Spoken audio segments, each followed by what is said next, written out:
আসসালামু আলাইকুম। সবাই কেমন আছেন? আশা করি ভালো আছেন। তো আমি আল্লাহর রহমতে আপনাদের দোয়া ও ভালোবাসায় অনেক ভালো আছি। তো আমি সন্ধ্যা রাতের জন্য কিছুটা ভর্তা বানিয়ে নিব।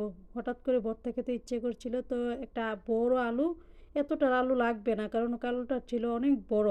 তো কিছুটা আলু কুচি, কুচি করে কেটে কেটে নিয়েছি। একটু মোটা করে কেটে নিয়েছি। তো এখন আমি কিছুটা বেগুন কেটে নেব। অল্প, অল্প করে দেব। মানুষ ২ জন, তো বেশি ভর্তা বানালে আবার খাওয়া হয় না। তো সন্ধ্যা রাতের জন্য শুধু বানালাম। ভোর রাতে কাঁচা পেঁয়াজের সাথে ভর্তাটা খাওয়াটা ঠিক না, তার জন্য সন্ধ্যা রাতেই শুধু খাবো। তো একটা বেগুন কুচি কুচি করে কিছুটা বেগুন কেটে নিচ্ছি।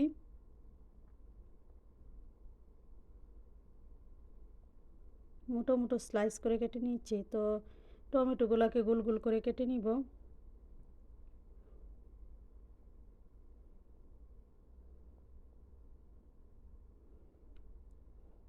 তো আমি ২টা টমেটো নিয়েছি এখানে, স্লাইস করে কেটে নিয়ে এলাম।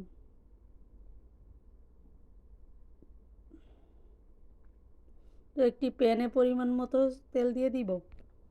তেলটা যখন গরম হয়ে আসবে তখন আমি শুকনা মরিচ ভেজে নেব। শুকনো মরিচগুলো একদম মচমচে করে ভেজে নিব। ভেজে উঠিয়ে ওই তেলেই আমি আলু দিয়ে দিব।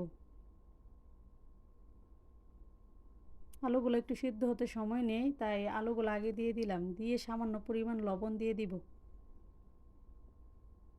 তারপর আলু লবণ একসাথে মিক্স করে এখন দিয়ে দিব ২টা চিংড়ি মাছ আমি কুচি কুচি করে কেটে দিয়ে দিব। চিংড়ি মাছটা দিলে ভর্তার ফ্লেভারটা দ্বিগুণ হয়ে যায়, মানে এতটা মজা হয় কি বলবো। তো চিংড়ি মাছ আলুটা একসাথে মিক্স করে হালকা কিছুটা সফট হয়ে আসলে এখন বেগুনটা দিয়ে দেব। দিয়ে সবগুলোকে একসাথে ভালোভাবে ভেজে নেব।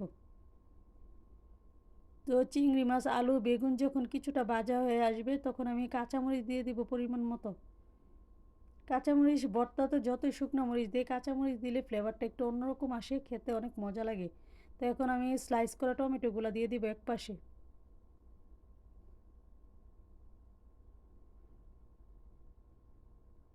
তো টমেটোগুলোকে এখন উল্টে পাল্টে ভালোভাবে ভেজে নেব। আর এদিকে বাকি উপকরণগুলো ভালোভাবে ভাজা হয়ে গেছে, আরেকটু ভেজে নেব, নিয়ে উঠিয়ে নিব। আর টমেটোগুলোকে একদম পুরা পুরা করে ভেজে নেব।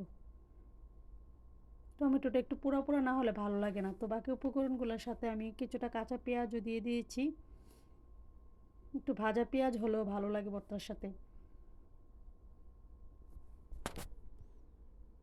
দিয়ে নেড়ে চেড়ে ভালোভাবে ভাজা ভাজা করে আমি উঠিয়ে নেব। আলু, চিংড়ি মাছ, বেগুন, পেঁয়াজ, কাঁচামরিচ এগুলাকে উঠিয়ে টমেটোগুলোকে আমি আরেকটু পোড়া পোড়া করে ভাজবো। এই তো আমি উল্টে পাল্টে ভালোভাবে পোড়া পোড়া করে নিচ্ছি। নিয়ে এখন আমার টমেটোগুলো হয়ে গেছে। তো টমেটোগুলোকে উঠিয়ে নিব। এই তো সবগুলো ভাজা হয়ে গেছে। এখন আমি মরিচের সাথে পরিমাণ মতো লবণ দিয়ে ভালোভাবে মরিচটাকে ভেঙে নিব। ভেঙে গুঁড়া গুঁড়া করে নিব। নিয়ে এখন কাঁচামরিচগুলোকেও পেস্ট করে নিব। কাঁচামরিচগুলোকে চটকে একদম করে নেব। তারপর চিংড়ি মাছগুলোকেও ভালোভাবে চটকে নেব। একদম ভেঙে ভেঙে নেব যেন পুরোটা ভর্তায় চিংড়ি মাছের ফ্লেভারটা ছড়িয়ে পড়ে।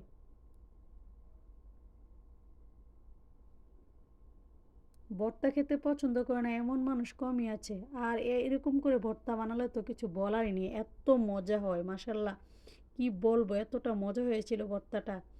তো সবগুলো উপকরণ ভালোভাবে চটকে মেখে নিচ্ছি। নিয়ে এখন আমি টমেটোগুলো দিয়ে দিচ্ছি। টমেটোগুলোর সাথে ভালোভাবে মিক্স করে এটা যত ভালো করে মাখাবেন ভর্তার স্বাদটা ততই ভালো আসবে। মানে এত মজা হবে কি বলবো। তো ভর্তাটাকে ভালোভাবে মিক্স করে আমি একটা পাত্রে নিয়ে নিচ্ছি। মাশাল্লাহ দেখুন ভর্তার কালারটা কতটা সুন্দর ও ইয়াম্মি, লোভনীয় হয়েছে।